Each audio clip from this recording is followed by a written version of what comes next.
क्या आप जानते हैं पूरे साल की 24 एकादशियों में वो कौन सी एकादशी है जिसके आते ही घरों में शहनाइयों की गूंज लौट आती है।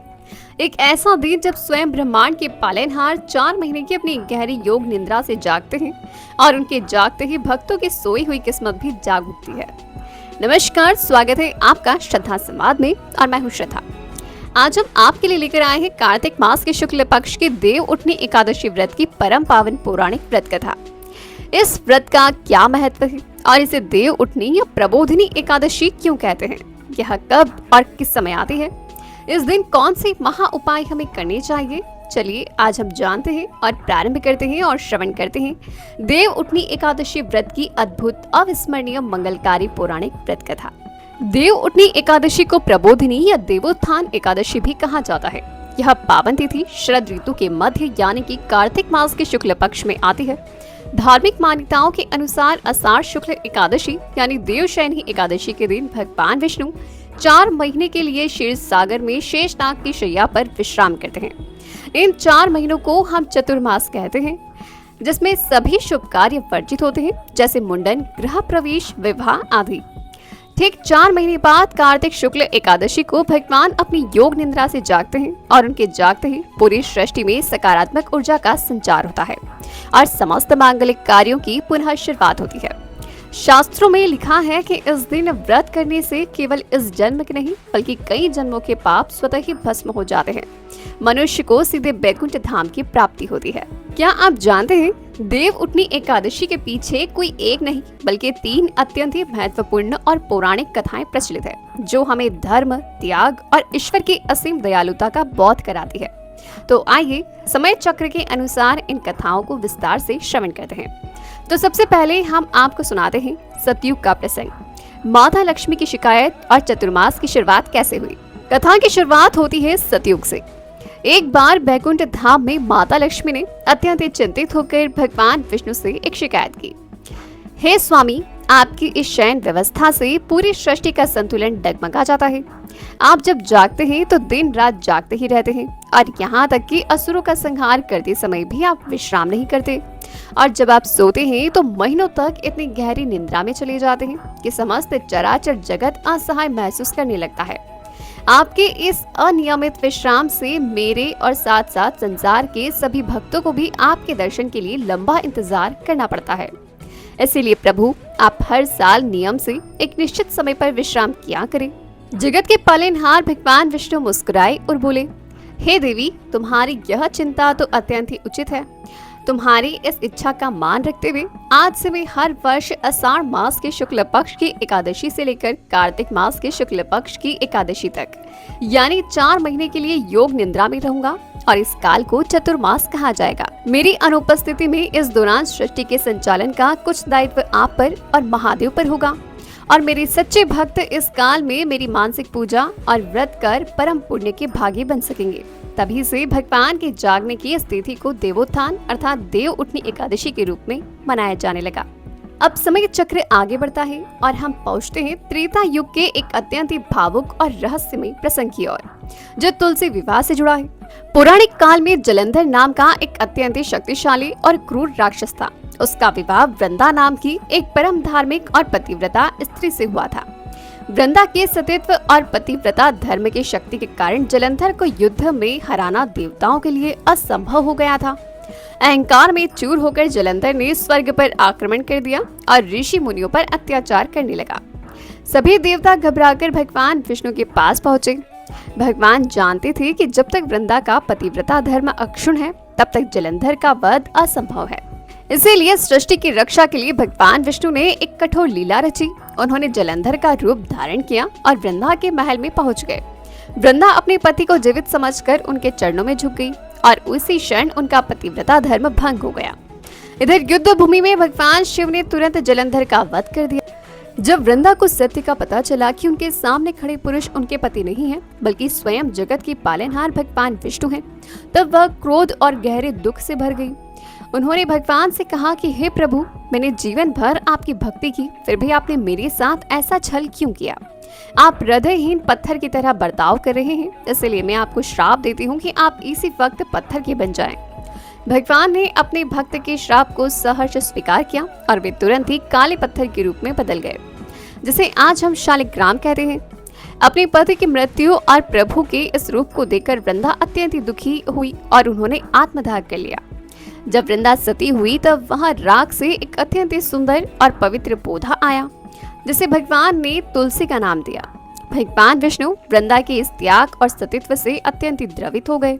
भगवान विष्णु ने वृंदा के इस त्याग और सतीत्व से अत्यंत ही द्रवित हुए। उन्होंने पत्थर के रूप से पुनः प्रकट होकर वरदान दिया कि हे वृंदा, तुम्हारा यह रूप सदा के लिए पावन होगा।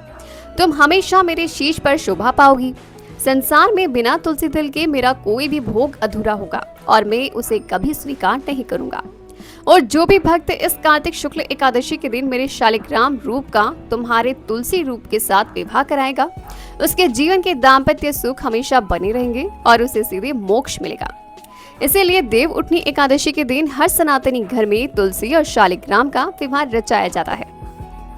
कथा का तीसरा भाग है द्वापर युग से जुड़ा है, जो हमें यह सिखाता है कि विपरीत परिस्थितियों में भी धर्म का साथ कैसे नहीं छोड़ना चाहिए। एक राज्य में एक परम प्रतापी और धार्मिक राजा राज करते थे। उनके राज्य का यह कड़ा नियम था कि एकादशी के दिन कोई भी व्यक्ति अन्न नहीं बेचेगा और ना ही कोई अन्न का सेवन करेगा। यहाँ तक कि पशु पक्षियों को भी उस दिन अन्न नहीं दिया जाता था। सभी केवल फलाहार करते थे। एक बार भगवान विष्णु ने राजा के इस कड़े नियम और उनकी निष्ठा की परीक्षा लेने के लिए मन बनाया। भगवान ने एक अत्यंत रूपवती और लावण्यमय स्त्री का रूप धारण किया और नगर के चौराहे पर बैठ गए। तभी राजा वहां से गुजरे और उस सुंदर स्त्री को देखकर राजा ठहर गए। उन्होंने उदास होने का कारण पूछा। तब उस मायावी स्त्री ने कहा कि हे राजन, मेरा इस संसार में कोई नहीं है। यदि आप मुझे अपनी रानी बना लें तो मेरा जीवन संवर जाएगा। राजा उनकी सुंदरता पर मोहित हो गए और विवाह का प्रस्ताव स्वीकार कर लिया। लेकिन उस स्त्री ने एक बड़ी शर्त रख दी। उसने कहा कि मैं विवाह तभी करूंगी जब आपके पूरे महल और राज्य का अधिकार मेरे हाथों में होगा। जो भी आदेश दूंगी आपको और आपके परिवार को मानना होगा। राजा ने बिना सोचे समझे शर्त स्वीकार की और विवाह संपन्न हुआ। कुछ ही दिनों बाद देव उठनी एकादशी का पावन पर्व आया। राज्य के नियमानुसार व्रत की तैयारियां होने लगी, लेकिन नई रानी ने आदेश दिया कि आज महल में तरह तरह के व्यंजन बनाए जाएंगे, सभी को यही खाना होगा। राजा व्याकुल हो गए और बोले कि देवी, आप जो चाहे मांग ले, लेकिन मेरे राज्य में एकादशी के दिन कोई भी अन्न ग्रहण नहीं करता है और मैं अपना धर्म नहीं छोड़ सकता हूँ। रानी ने मुस्कुराते हुए अपनी शर्त याद दिलाई और कहा कि यदि आप अपनी बात से मुकर रहे हैं तो धर्म की रक्षा का एक ही उपाय है। आप अपने पुत्र का सर काट कर मुझे सौंप दीजिए, अन्यथा मैं आज ही आपको इस महल से बाहर निकाल दूंगी और पूरे राज्य को नष्ट कर दूंगी। राजा गहरे संकट में पड़ गए। जब बड़े राजकुमार को यह बात पता चली तब वह स्वयं मुस्कुराते हुए आगे आए और बोले, पिताजी, पिता के वचन की लाज रखना और धर्म की रक्षा करने के लिए मेरे प्राण चले भी जाएं तो यह मेरा सौभाग्य होगा। आप सहर्ष मेरा सर काट दीजिए। राजा की पटरानी राजकुमार की माता भी इस धर्म संकट में अपनी आंसू पोंछकर पति के धर्म के साथ खड़ी हो गई। भारी मन से अपनी प्रजा और धर्म की रक्षा के लिए राजा ने जैसे ही अपनी तलवार उठाई और राजकुमार की गर्दन पर चलाने लगे, तभी अचानक आसमान से फूलों की वर्षा होने लगी और तलवार हवा में ही रुक गई। वह सुंदर स्त्री तुरंत ही गायब हो गई और उनके स्थान पर चतुर्भुज रूप में भगवान विष्णु प्रकट हो गए। भगवान विष्णु ने राजा को गले से लगाया और कहा कि हे राजन, मैं तुम्हारी धर्मनिष्ठा और वचन पालन की परीक्षा ले रहा था। तुम्हारे पूरे परिवार ने धर्म के लिए जो त्याग दिखाया है, मैं उससे अत्यंत प्रसन्न हूँ। भगवान ने राजकुमार को जीवन दान दिया और राजा के पूरे परिवार को अंत समय के लिए स्थित बैकुंठ धाम पे जाने का वरदान दिया।